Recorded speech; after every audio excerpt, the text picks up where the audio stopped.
Oke Kang Dede, seperti biasa aku mau melaporkan berita menubruk nih dari sepak bola mancanegara dan sekarang datangnya dari Liga Inggris Kang Dede. Jadi Oh, di bulan November ini pemilik klub Liverpool, Fenway Sport Group atau FSG, sedang mempertimbangkan penjualan klub The Reds. Jadi setelah 12 tahun nih Kang Dede dipegang oleh FSG, hmm, rencananya Liverpool mau dijual. Nah, Liverpool ini di bawah FSG mengalami transformasi yang luar biasa. Apalagi hmm, ketika Jurgen Klopp direkrut sebagai manajer The Reds pada tahun 2015.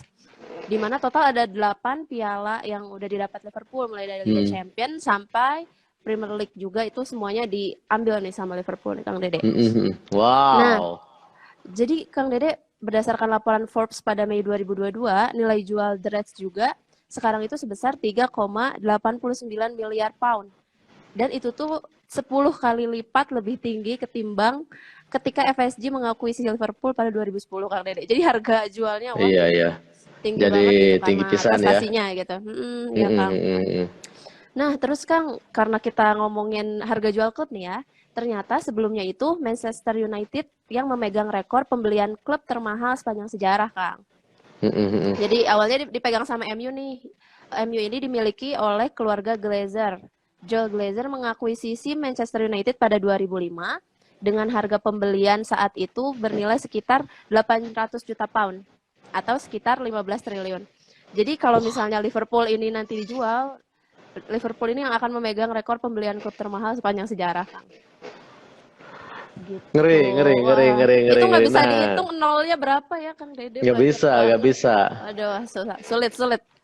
Kira-kira siapa ya yang bakal membeli ini? Nah, iya siapa ya? Nah, Bisa, Sultan Sultan, nah, aku kira Sultan-Sultan Sultan sih. Sultan di sana kayak misalkan Sir Jim, Sir Jim apa gitu ya. Dulu tuh dia sempet cinta juga ke Liverpool dengan total kekayaan dia tuh 270 triliun kalau dirupiahin tuh. Heeh. Ada Wow. juga Musin Bayrak Bayrak. Dia juga Wow. Sultan juga tuh Fans-fans di Sultan sana. Liverpool ya? Yang dimana dia selain fans juga dia juga pembisnis yang memang apa namanya memang ya sultan Sukses gitu. lah ya. Mm-mm, Sultan mm-mm. banget.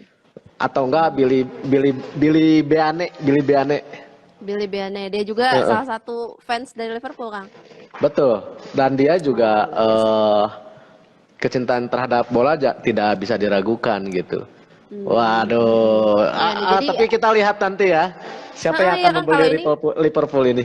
nah bener banget kan kalau ini kita masih nunggu karena belum ada kepastian tapi udah dibuka kesempatannya nih sama FSG gitu Kang Dede. Nggak Gitu tahu Kang nih, Dede. Heeh, katanya gimana nih? Elon Musk juga, tapi nggak tahu ya. Udah mulai banyak rumor ya Eh, Kang Dede yang keluar iya, siapa yang mau beli Liverpool. pemilik Tesla dan SpaceX yang sangat terkenal ya. Ah, jangan-jangan Oke. nanti jangan-jangan datang bawa ini Kang Dede, wastafel juga Eh, ke ter- itu. Iya, dia mau beli Liverpool kan? Bawa bawa iya. wastafel dulu. Tapi lamun lamun beli Liverpool nanti dia ininya sama token Doge. Oke, Teh Ajeng ngatur Oke. nuhun. Iya, sampai-sampai Kang Dede. Sekian laporan dari aku hari ini. Siap, Teh Ajeng. Terima kasih banyak. Siap. Oke, selamat siang to Brokers Boboto. Saya dengan Babus. Siang kali ini ya saya mau temani to Brokers dengan informasi persiapan Piala Dunia yang tinggal 12 hari lagi kalau nggak salah ya. 12 hari lagi. Ngeri-ngeri sedap ya. Ngeri-ngeri Banyak sedap, Om. informasi. Oke, yang pertama ya kita lompat dulu ke Inggris nih. Jadi ada striker klub Brentford, Ivan Toney, Mm-mm. tengah harap-harap cemas untuk bisa tampil di sana katanya. Kenapa harap-harap cemas? Emang ada apa gitu kan? Nah ternyata Mm. si Tony ini tuh lagi diselidiki gitu loh. Karena dia itu pernah bertaruh judi. Waduh, gara-gara judi aing mah puyeng main judi wah ya itu udah bohong. Nah, dia sebetulnya mainnya udah lama gitu ya, cuman bocor Mm. informasi itu terus masuk ke media. Jadi yang ngangkatnya itu media dari surat kabar Inggris, medianya namanya The Sun sama Daily Mail.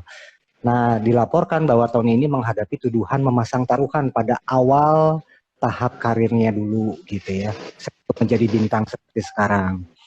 Nah, si Tony ini memang tidak apa nggak melakukan hal-hal kriminal atau misalnya eh, ngatur pertandingan, enggak, dia cuma main judi biasa lah, judi bola sebenarnya gitu. Nah, terus Federasi Inggrisnya itu menginvestigasi pada akhirnya. Sampai saat ini investigasi masih terus berjalan. Tapi si Tony ini teh diwawancara no komen dulu lah sebelum ada sebelum hasil keputusannya keluar gitu ya. Berikut juga dengan dari klubnya itu sendiri juga belum bisa berkomentar karena kasus tersebut gitu loh Mang Dede itu Brokers. Aduh, judi tah makana cilaka mah. Tapi yang dilakukan dulunya. Dulu aja aduh begitu ini ya, begitu kayak kalau kita analisis gitu, begitu etika profesional itu sangat dijaga di sana gitu ya. Padahal menyanggus artinya dimaafkan. Tapi udah bisa cenah hari dibule mah cenah rada ini ya ketat lah ya soal masalah itu gitu. Padahal kita tahu sendiri Inggris juga bebas ya main judi di sana, tapi khusus pemain bola di sana itu nggak boleh katanya, jadi sangat dilarang sekali gitu. Wow, nice. Sip. Oke. Kita langsung pesen tiket ke Costa Rica. Oke. Siap. Costa Rica nih. Oke, Costa Rica kemarin mengumumkan jumpa pers gitu ya, mengumumkan 26 pemainnya untuk main di Piala Dunia FIFA 2002. Manajernya itu si Ticos Luis Fernando Suarez. Dia konferensi pers bersama para anggota senior, termasuk juga gelandang yang pernah bermain di 2014-2018 itu Celso Borges ya, kalau nggak salah nyebutnya mah, mudah-mudahan benar. Nah, namun katanya kata FIFA, ada salah seorang anggota FIFA lah mengatakan 11 orang diantaranya itu dari 26 yang akan diturunkan itu 11 orangnya itu kurang berpengalaman sebenarnya. Jadi masih di bawah 10 caps katanya gitu. Nah, jadi rada mengkhawatirkan juga nih, tapi nggak tahu ya sisanya itu apakah mau atau bagaimana, kejutan apa lagi gitu ya. Nah, itu yang kita belum tahu. Tapi kurang lebih 11 orangnya belum punya pengalaman tinggi lah kasarnya gitu. Oke. Siap. Itu tim Costa Rica juga ya mungkin akan dijadwalkan akan datang ke Qatar itu tanggal 18 November dan akan menginap di Dusit D2 Salwa Bintang 4 gitu ya. Nanti dia main tanggal pertamanya itu 23 November melawan Spanyol, diikuti pertandingan melawan Jepang tanggal 27 November dan melawan Jerman tanggal 1 Desember. Mau ngumpul ya teman. Mau ngumpul. Ngeri. Oke, itu Costa Rica. Cuman tahu penjaga gawangnya si Keylor Navas karena dari PSG. Yang lainnya siapa ya? Kapalnya. Oke, siap. Jadi KDW itu mah bisi karena judi deui ya tong nyimpen Costa Rica. Kalakah cenah teu kita ge mah ya. Oke, kita loncat ya Mang Dede tuh Brokers. Selanjutnya kita masuk ke Doha nih. Jadi masih dengan isu yang ngeri-ngeri sedap juga nih. Kita di episode sebelumnya juga ya terus mengabarkan tentang black campaign lah istilahnya ya, black campaign terhadap negara Qatar tersebut sebagai tuan rumah Piala Dunia gitu kan. Nah, di sini si Menteri Dalam Negerinya sekarang lagi sibuk banget Mang Dede tuh Brokers ya. Jadi dia itu terus mengkanter para pejabat tinggi. Jadi setingkat menteri yang ngomongnya gitu kan bahwa Qatar melanggar hak asasi manusia gitu ya. Qatar tidak layak untuk dijadikan tuan rumah gitu ya. Harus diberikan kepada yang lebih layak. Pokoknya mah sudah menghina gitulah. Karena kan kalau pejabat tinggi dengan pejabat tinggi mah udah bukan main-main ya. Beda dengan di sosmed gitu ya. Ini mah memang pejabat tinggi negara gitu ya. Berarti kan secara otomatis setidaknya dia mewakili negaranya gitu kan. Nah ini minggu-minggu ya 7 hari kemarin lah itu Menteri Jerman, Menteri Prancis, Menteri Inggris itu setingkat menteri semua pada ngomong negatif tentang Piala Dunia di Qatar. Nah ini yang lebih mengerikan lagi baru terjadi kemarin. Sebetulnya minggu kemarin ya pada hari Jumat. Oktober, sorry. Pada Oktober kemarin, cuman baru muncul kemarin gitu maksud saya. Jadi ada satu media di Prancis nih, Mang Dede Tubrukers, itu mulai macam-macam lagi seperti kartun Nabi Muhammad yang dulu. Nah, dia membuat anekdot kartun lagi. Jadi si timnas Qatar tehnya pakai jersey gitunya, terus si janggota para ranjang gitunya, terus pakai ada ya tulisan Qatar gitu ya timnasnya di lapangan tapi mainnya tapi leungeunna teh aya megang pisau, ada yang megang bom, ada yang megang samurai gitunya, megang senapan AK gitu loh. Nah, itu viral ini sekarang teh kondisinya si koran itu teh ya.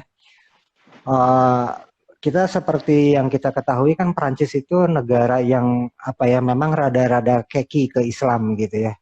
Jadi Islamofobia dan Arabismenya itu masih kuat di sana gitu loh. Nah memang si anekdot itu dibuat sama si media lokal Prancis itu tujuannya untuk ke tuan rumah Piala Dunia Qatar ini gitu loh. Wah iya piramin oge karena dia secara tidak langsung ya cukup sibuk ya sekarang si media itu, tapi alhamdulillah juga ternyata banyak orang Prancis sendiri yang sebetulnya nggak suka dengan pernyataan si media lokal itu gitu ya, terlalu berlebihan, jadi kurang ajar lah kasarnya mah gitu ya. Di zaman sekarang hari ini gitu ya masih main yang kayak gitu dan itu sangat tidak sopan banget lah kasarnya gitu ya. Itu banyak sekali viral banget. Jadi banyak juga orang Perancis yang nolak gitu ya dengan pernyataan anekdot tersebut gitu. Oh ngeri. Ini kalau kita bicara analisanya ya Tubrukers ya, perlu diketahui sama Tubrukers. Jadi tapi si media lokal di sana tuh memang masih tetap dilindungi, gitunya. Dan memang Perancis mah pada dasarnya pemerintahnya nggak suka sama Islam gitu ya, sama negara-negara Arab tuh nggak suka, ras Arab lah maksudnya. Nah di sini kalau dilihat-lihat sebetulnya saya dari riset berbagai media itu ternyata Perancis itu satu negara yang paling banyak Qatar itu berinvestasi di negara-negara Eropa, itu Perancis itu paling tinggi nilainya gitu loh. Jadi kasarnya aneh juga ya, paradoks gitu ya. Jadi Qatar mah sebenarnya fine saja gitu ya, tapi sebetulnya dari seluruh negara Eropa itu Prancis itu paling tinggi. Tapi sebenarnya dia juga pemerintahnya nggak suka sama Islam gitu, sama Arabisme itu nggak suka gitu. Nah ini cek saya mah aneh oke ya gitu ya. Terus yang kedua kan kita pada tahu semua merenya bahwa klub bola PSG itu kan itu dimiliki sama Qatar gitu kan. Nah artinya teh aneh gitu ya, makanya luar biasa ya Prancis. Nah di saat yang bersamaan minggu kemarin, jadi kasarnya Mang Dede Tubrukers, si Prancis ini lagi bersiap diri lagi untuk menghadapi semakin dekatnya Piala Dunia dan black campaign yang akan terjadi gitu loh ke si negara Qatar gitu ya, karena memang udah mulai macem-macem, udah lebih kepada sensasi bukan daripada fakta gitu loh.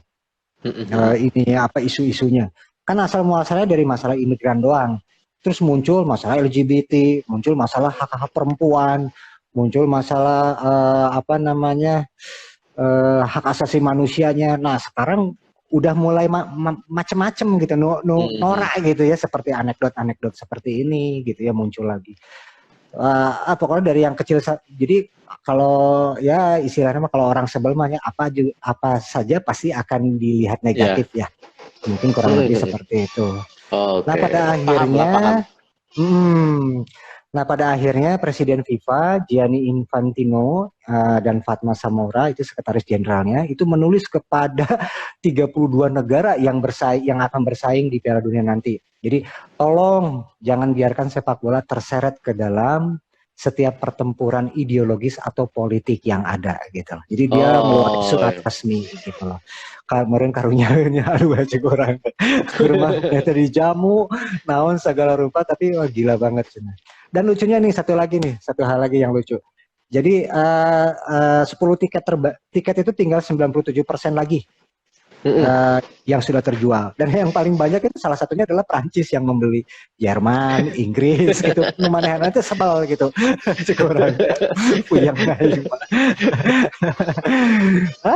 Ya wae. Tapi bisa jadi sebel tapi penasaran teh ya, Om. Itu ya memang kan ya tidak semua ini ya, tidak semua kontra, pasti ada yang pro gitu ya. Nah ini jadi yang pro mah fine aja, asik-asik aja gitu ya, selama dia memang datang ke sana sebagai tamu, aman, nyaman ya asik wehnya gitu. Okay. Nggak perlu pikirin LGBT lah, politik lah gitu. Liar. Oke. Saya nonton bola aja. Oke, itu informasi dari Doha ya yang lagi sibuk untuk meng-counter Black Campaign. Kebayang ya. Kebayang. Oke, ini yang terakhir mungkin ya, Mang Dede Tubrukers. Siap. Masih ke Doha juga. Nah, ini asiknya juga, bagusnya juga, dan dahsyatnya juga menurut saya. Mereka sudah memprediksi jumlah sampahnya nih, Mang Dede. Jadi kalau misalnya ada event di stadium, itu sampahnya ada berapa persen yang bisa didaur ulang. Dia akan prediksi seperti itu. Nah, uji coba sih sebetulnya kemarin itu baru 42% dari sampah yang terjadi di satu stadium. Nah, sekarang meningkat ke 70%, Mang Dede, Tubrukers gitu loh. Jadi gila aja ya, dia udah bisa diprediksi, tapi ya diprediksi ke depan itu kayaknya pas Piala Dunia dia baru bisa mencapai 70% yang bisa didaur ulang seluruhnya. Sisanya itu akan dijadikan energi gitu. Itu kumaha teknologi gitu. Jadi dia akan memilah dulu tentunya ya, mana yang organik, anorganik gitu ya, kardus atau plastik apa segala macam, dan dia akan olah. Ada yang bisa didaur ulang dan yang tidak bisa didaur ulang itu diolah untuk bisa dijadikan energi gitu. Ya saya pikir nggak aneh sih ya, soalnya kalau nggak salah ada di Indonesia juga di kota mana gitu saya pernah baca, itu si TPA-nya itu ditutup plastik untuk dijadikan energi listrik gitu ya, si gasnya itu gitu ya. Nah mungkin kurang lebih seperti itu atau mungkin lebih canggih dari itulah, tapi kurang lebih dijadikan energi sisanya. Okay. Nah Qatar dengan niatan seperti ini, negara Qatar itu berharap ke depan FIFA kalau mau mengadakan Piala Dunia lagi di negara lain menjadi satu standar gitu loh, menjadi satu standar di negara itu. Sampahnya itu bisa dipertanggungjawabkan nggak gitu loh. Nah itu dia pengen show off itu gitu loh, bahwa kami menyelenggarakan ini tidak hanya sekedar punya stadium yang besar, penonton yang banyak, tapi juga kami bertanggung jawab terhadap sampahnya juga gitu. Wah donjek saya. Luar biasa. Jadi dia bisa bisa menghitung walaupun masih perkiraan ya, tapi dia bisa menghitung. Udah perkiraannya mau mungkin tiba-tiba memperkirakan meureun aya hitungannya. Ya. Jadi berapa sampah yang akan dihasilkan dari kegiatan aktivitas di Piala Dunia ini, sehingga bisa dikelola dengan maksimal gitu. Kanyahoan lah gitunya. Betul. Ya gitu. Keren. Siap. Mantap. Oke, gitu aja mungkin informasi persiapan serba-serbi Piala Dunia di Qatar. Oke Om Babus. Siap. Assalamualaikum. Bangga. Waalaikumsalam. Matur nuwun Om Babus.